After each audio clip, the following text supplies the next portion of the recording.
அனுமன் சிறு குழந்தையாக இருந்தபோது தன்னுடைய தாய் அஞ்சனையிடம் தனக்கு பசிக்கிறது அப்படின்னா நீங்க சாப்பாடு கொடுக்கறீங்களே, நீங்க இல்லாத சமயத்துல எனக்கு பசி வந்தா நான் என்ன செய்யணும் அப்படின்னு குழந்தைத்தனமா கேட்டிருக்காரு.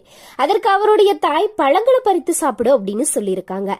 அனுமன் பழமா அது எப்படி இருக்கும் அப்படின்னு கேள்வி கேட்டிருக்காரு. அதற்கு பதிலளித்த அஞ்சனை பழம் சிவப்பா இருக்கும் அப்படின்னு சொல்லியிருக்காங்க.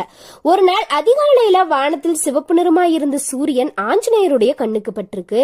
இதுதான் அம்மா சொன்ன பழம் போல என்று நினைத்து அது எப்படி இருக்கும் அப்படின்னு சுவைத்து பார்க்கலாம் அப்படின்னு சொல்லிட்டு சூரியனை துரைத்த ஆரம்பித்துறாரு. பதறி போய் சூரியனுமே ஓடி விடுறாரு. இதை கண்டு இந்திரன் தன்னுடைய வஜ்ராயுதத்தால தாக்கியதால அனுமனுடைய கன்னத்துல காயம் ஏற்பட்டு விடுது. இதனாலதான் அவருக்கு அனுமன் அப்படின்னு பெயர் வந்திருக்கு.